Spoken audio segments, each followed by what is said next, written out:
Hello and welcome again to my show, Searching for Integrity.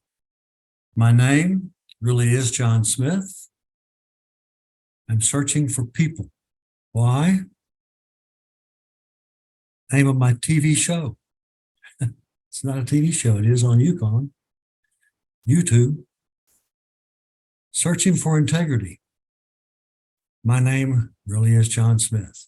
I'm searching for people with integrity because our country suffers from IDD, integrity deficit disorder.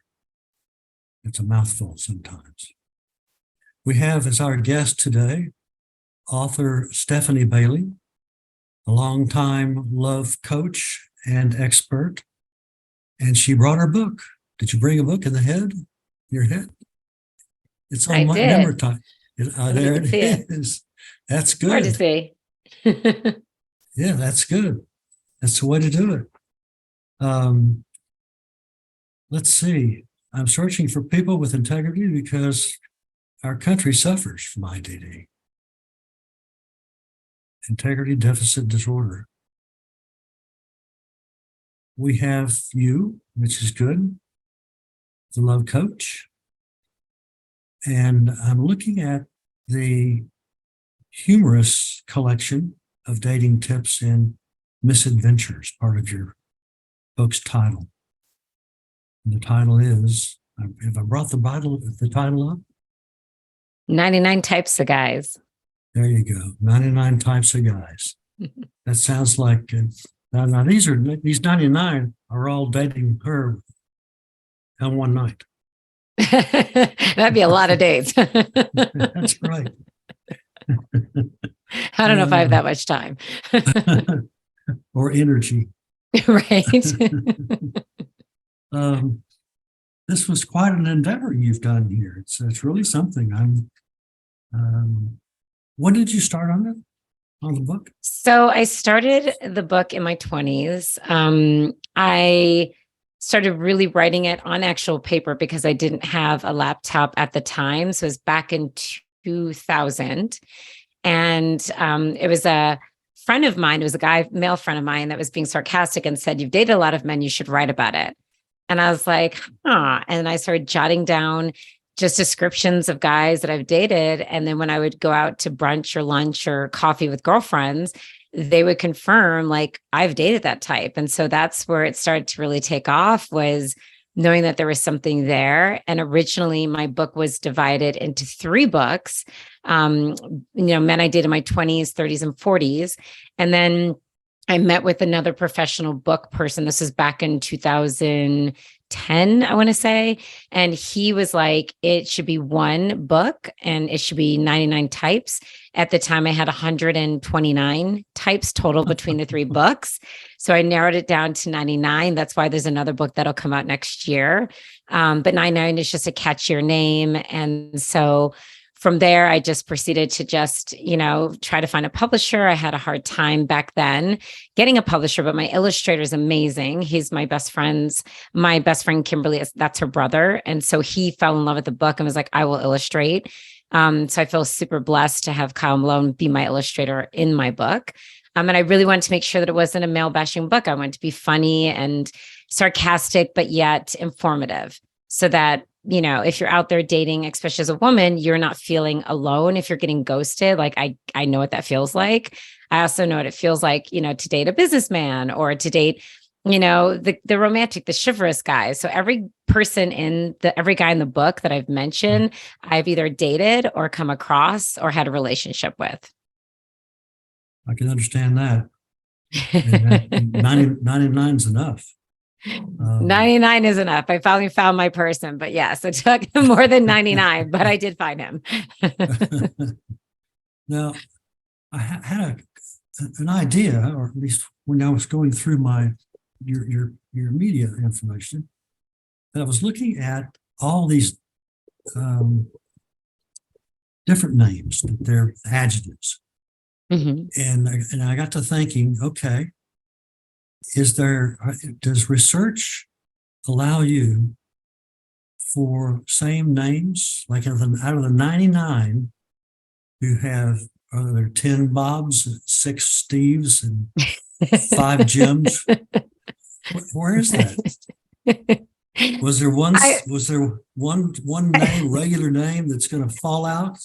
There, throughout, because we all have various types within ourselves. If you think about it, I'm a businesswoman, but then I'm also a yoga instructor, but then I'm also a girl, I have a partner, so I'm a girlfriend. I'm also, in a blended family. So I'm a stepmom. So I have many hats / many types. So yes, like there could be a Bob, for instance, that's in there in different types of, guys I've mentioned. He could have been in like 3 or 4 of the types of guys I've mentioned.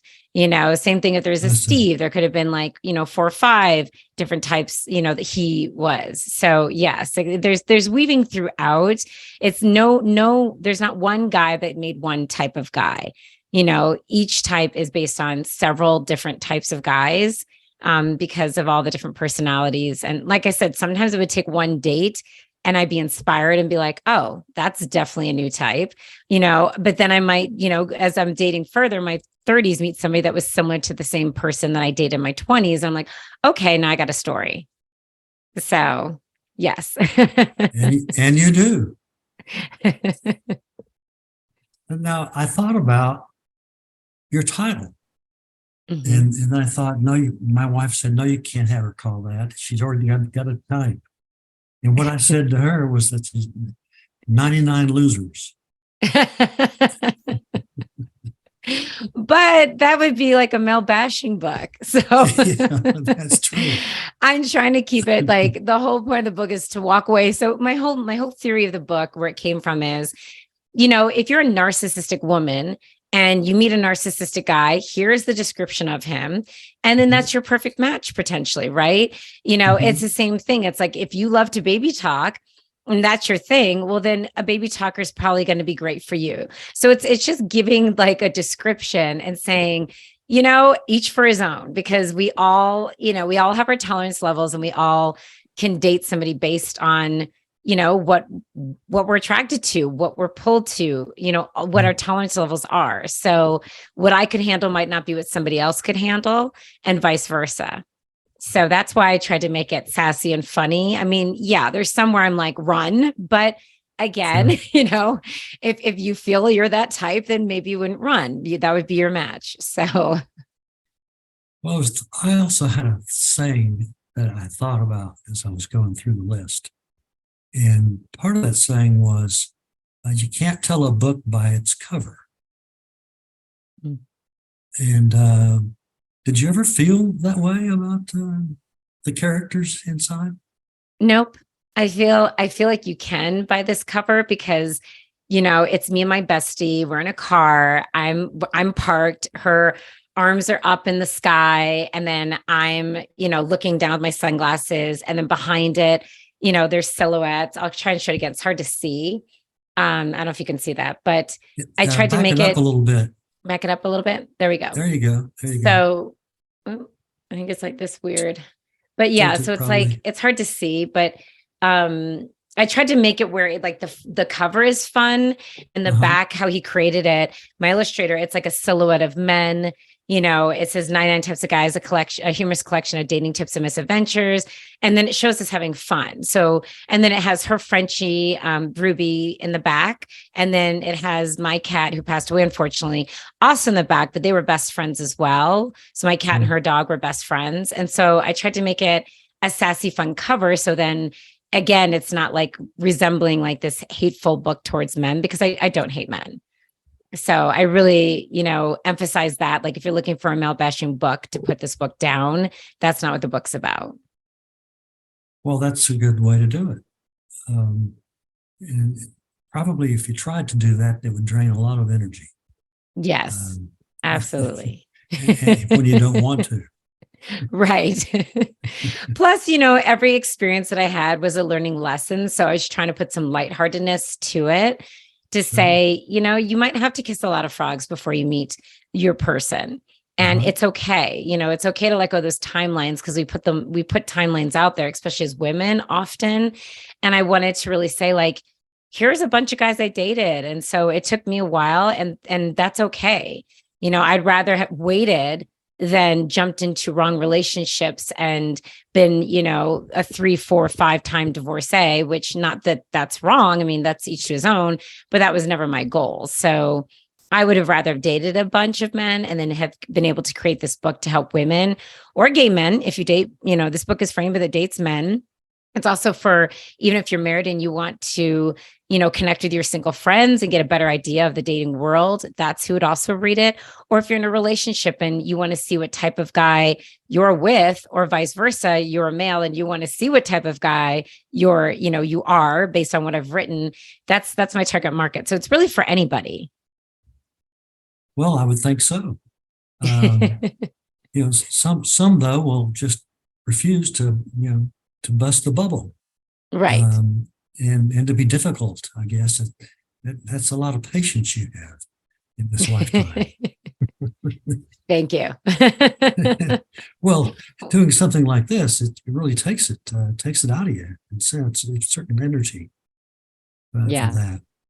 I looked at your offers in person and virtual love coaching sessions.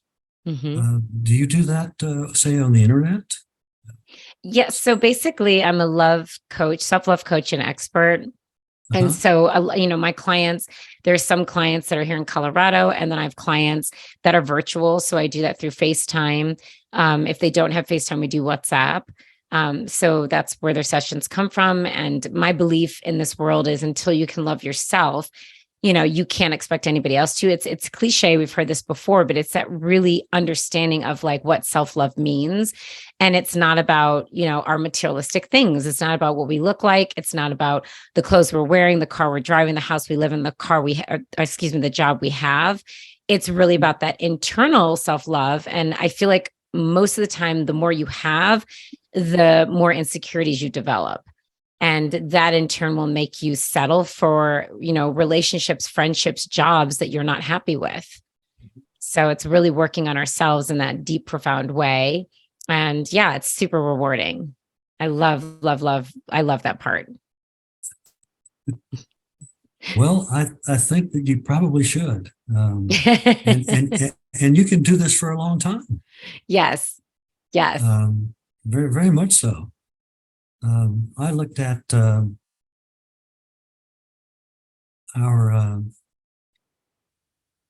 there's so much here, and I was trying to think about, you can't really classify, you've already classified them by the table of contents of what they are, yes, or are not, I guess. Is there a hidden list you got somewhere that said these are the people that want that deserve the crowned king? Well, there's not, and that's why there's going to be a second book, because I had to really think about, what types do I really want in this first book that's impactful but also relatable. And then also some that are new. So, we've all heard of being ghosted, right? That's when a guy or a woman, I mean, in this case, I'm talking about men, will you think things are going great, and all of a sudden they just disappear out of your life, like vanish, poof, gone, no email, text, nothing, and they never return. You don't even know what happened to them. And then there is Houdini. Houdini is a guy who will come and go out of your life like a bad magic show, is what I talk about. And he will reappear. Maybe it might be a month later, week later, days later, but he will come and go into your life, right? And then there's Woodworks. And Woodworks is also similar, except for Woodworks, he will leave your life. And then when you think and he might even break up with you. I mean, it doesn't necessarily mean he just disappeared, but he breaks up with you or leaves your life. And then when you're, single and you have taken enough time that you have kind of forgotten about him, all of a sudden he'll appear in such a romantic way, like sending a sexy text or romantic text that you were like, oh, wait, maybe this could work now because enough time has passed. It's almost like he has a crystal ball knowing when to contact you. So there's 3 different types of men in there that are similar but different. And so I really was my whole point was to introduce men types that I have titled that maybe people have not heard of. And then there's obviously the basic titles that people have heard of because they've been out there forever. So it's a combination of both. Right. Right. Have you thought about, and maybe down the road, about do you do couples in terms I have of not done a couple, types of couples uh-huh. book. I have not, because I've even been asked, like, were you going to do a 99 types of women? I'm like, well, I mean, my target audience is, women, because I'm trying to empower women. So I don't know if I'd ever do that. That's been brought to the table. I'm sure some male will come up with it just because I've done 99 types of, men. I'm sure there'll be some guy out there that'll be like, oh, well, I've got 99 types of women, which will be great. I'd love to read it. I don't know if it'll be coming from me though. Right. For me, I'm not on here. Lack of patience, I guess, would be a chapter for me. I think that's in there somewhere, or if it's not in this one, it's definitely my second one. Now, you've launched recently? Is that right? Yeah. So the book launched on January 9th on Amazon, and it's already made #1 bestseller. And then under new release, it made #1 in 6 categories under their new release section when it launched. So that was super exciting. I bet. Yeah. Yeah. This is my 3rd book. So, oh, really? Well, yeah. using the same topics. No, my first book I was a co-author in. It was called 25 Tools for Goddesses. And Anna Pereira was the lead author in that one. And then that came out 2021 of November. And then October of 2022, I was the lead author in my book collaboration called Misadventures Guide to Ultimate Empowerment for Women. Harness your power and thrive in every area of your life. It's a long title, but amazing stories that we all shared. 22 authors, including myself, share these powerful stories. We're all women, and then practices to help other women out there to say, if you're in an abusive relationship, you can get out. If you've done it with abandonment issues, like all these different various stories are in there. That also made #1 bestseller. And then this book just launched less than a year. I don't even know if it wasn't even 6 months from my other book is when 99 Types of Guys launched. That's great. So, yeah. That's great. Congratulations. Thank you. Thank you. Very, very much so. I see in here, as I look through here, a lot of characters. And, Yes. these choices you've labeled them with. I know those kinds of people. Just know them and how they are. I once had a guy when I was in the Army, and it's my wife's something or other. She was a freshman at the University of Texas in Austin. And so he said, "Can I go?" And I said, "Sure, we'll get you a date." And when we landed there, this guy was freaked. I mean, I never had ever seen anybody freak like that he did. He couldn't do anything. He was like standing like a big piece of ice. He didn't, and it wasn't, not that he hadn't done it, but he just didn't know what to do. It was crazy. And all the talking I did to him, finally I said, "That's it." And felt like a man sitter, That's like the awkward guy. Which guy? Awkward. Oh, the awkward guy, sure. Oh boy. Let's see. Now, forgetful. You think forgetful, is that a tactic on not wanting to do what you may want to do? I think it's a combination of both. I think it's literally, he just doesn't have the capacity to listen or hear. So he just forgets because he is not really listening or hearing, or he just doesn't care enough to hear or listen to what you have to say. It's either he's just so busy that he's just not taking it in, or the opposite. He's just so, yeah. I mean, I feel like overall that could be a tactfulness where he's like, yeah, I'm going to act like I don't remember Valentine's Day is coming up because then I don't have to do anything about it. Right. Or, Right. if I forget that she told me to, we're going to say, take out the trash, then I don't have to. I mean, it could be something as big or as simple as that. But yeah, I mean, when somebody forgets things, even forgets things about you, like if you're talking to them, you tell them how many siblings you have, you tell them something important, they don't remember it. To me, that's a red flag. I mean, that's not somebody who's invested in the relationship. Right. Now you discovered a guy named Damon. Yes. Okay. So Damon and I have been together since I met him when I was 47. I'm 52. So it was unexpectedly, I was having a girls' night out, had been single for 8 months. Because I always believe when you're, after each relationship, I like to take time off to just kind of understand what happened in that last dating experience or relationship before I just jump into something else. And so I was single for 8 months. And yeah, we met unexpectedly.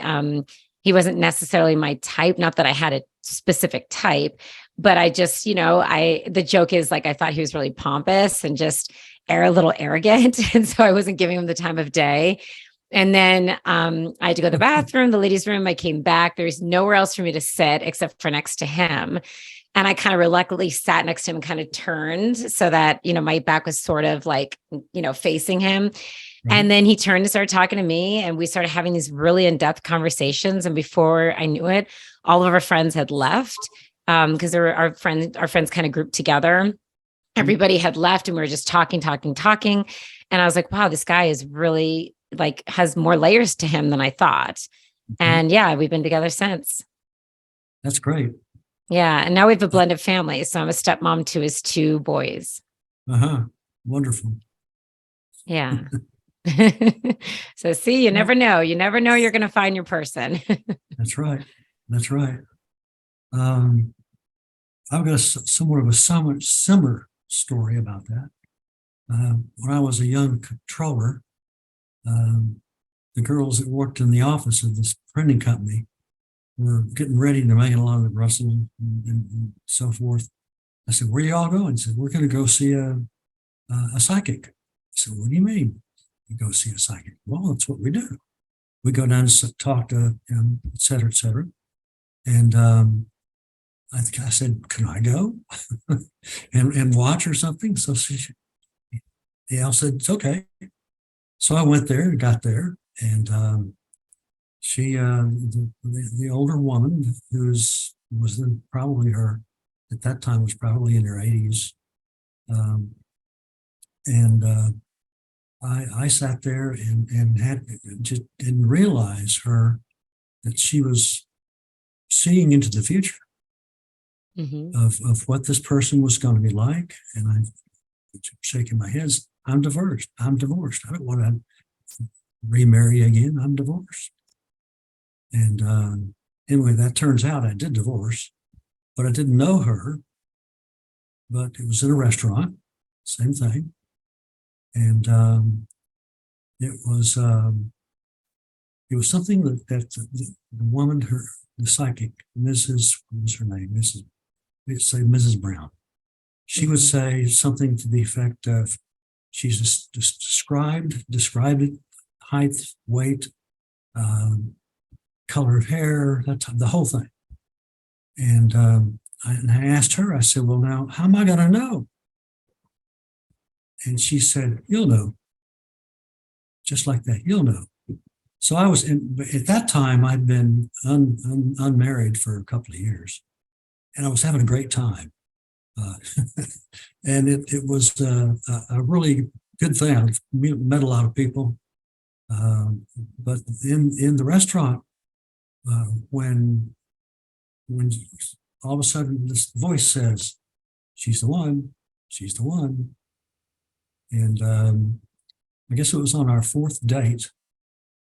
I just looked at her and said, "Well, you're going to have my children." Oh. And she went fell out of her chair. And sure enough, she had my children. So, Oh, I love that story. well, it was the part about her. I would have never gone over there had I not gone over there. Yeah. Yeah. It was a special situation. Um, I think that sometimes when you look at people and you have something that comes in here, where your soul is and how you deal with it, whether it's good or bad or not.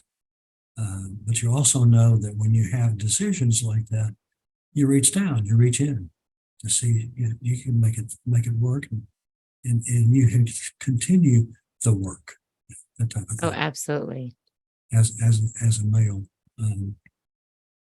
Anyway, I Yeah, because varied off well, no, because you're saying something that is really speaking to my heart, John, because the thing is about relationships too, Mhm, is that we choose to be in a relationship, right? And every morning we mhm, wake up, we either choose our partner or we don't. And there's so much temptation out there, but if you it's either you put yourself in that or you don't. I mean, it's a conscious decision you make. So even when I go out with my girlfriends and I'm having girls' time out, if a guy comes up, I think just my look alone, I give that look of like, nope, like do not even like come 2 feet within this like area. Because for me, it's just like, because we all can. And that's what I always tell people. I'm like, a flirting can be innocent, but a flirting then can turn to something different. Or all of a sudden you're thinking the grass is greener on the other side. And right, no relationship is perfect. Relationships take 100% work, right? And they're work. But if you have the right partner, it's worth the work because there's no perfect relationship out there. And so when women or men are like looking for that, or there's one sign of like, oh my gosh, that rubbed me the wrong way and want to jet the other direction, I'm like, okay, so but what are you carrying to the table? Because we all have some sort of baggage, other stuff that we've brought in, so it's mhm, really about how do we deal with each other's stuff and can we deal with that person's stuff. And there's some red flags, obviously, but again, yeah, it's each to his own. You have to decide what works for you. And so I love that part of your story, that and what you just said. It's like digging deep inside. And if you're like, this feels like this is my person, then yeah, I mean, it's a scary feeling. But then at the same time, I always say, what do you have to lose by going all in? As long as they're absolutely. reaching your 5 non-negotiables. So I also tell women, get rid of the silly lists of like, oh, he's got to be this height and this color and this age. I mean, get rid of all of that because that just blocks you from love, and Right, really sit down and say, what are my 5 non-negotiables, which are for me, they have to believe in God and Christ in a spiritual way, at least, or the universe, something beyond themselves. I can't be with, an atheist. That just would not work for me in my life. I want them to be, have a great family value because, I'm very close to my family and I just want somebody who also is close to their family. So there's certain yes, aspects that you want. And so I always tell women, what are those 5 non-negotiables? Take away what that person looks like that you need in a relationship and then don't sway from that. So if you right, really are a Christian and you want to be the Christian, then why are you with a Jewish person if you're not going to convert?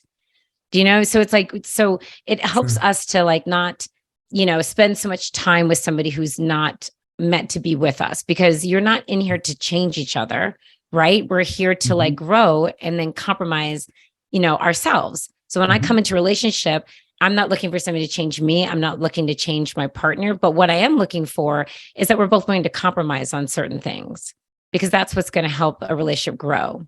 yep, that's unavoidable. Yeah. Yeah. And some people don't want to compromise. It's interesting. They're Not like at set in all. their ways. I'm like, I'm 52. I've had to make some compromising. So, and my Well, partner's 58. that's not bad. I mean, it's not at all. You're a young person to me. Yeah. Well, so are you. Um, I mean, I feel like everybody's young until you're in your 90s, because my grandmother's in her 90s and she's still, when she was 100, she looked like she was 70.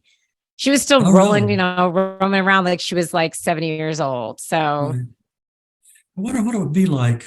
Maybe it's too much of a psychological person that handles, I guess, not group sessions, but couples for things like that.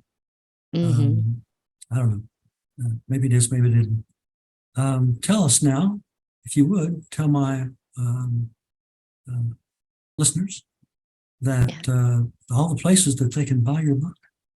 So my book is on Amazon. It's also if you are a store owner or you want to buy multiple copies through Ingram Spark, it is registered there. My book is also in now 5 locations here in Denver, Colorado.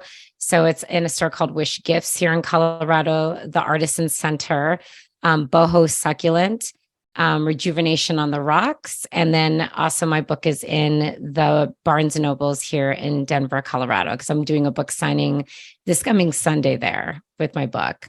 So it's at 5 places. Which Say one? it again. The one off of Colorado Boulevard, the Barnes and Nobles there. Yeah, this is my second book signing. So I did one for the Misadventures Guide to Ultimate Empowerment for Women. They're just lovely over there. They're so close to my house, and I just love them. So they've been very supportive of me, and they just love this 99 Types of Guys book. So yeah, it's been a great journey. Well, and then Goodreads also has my book too, by the way. Goodreads. Some people like to go in there. Well, that's good. It's another access. Yeah. I want to thank you again for coming in. You got a lot more going for you than just being an enabler, I guess I could say. Hey, wait a minute. In my book, that's not a good thing.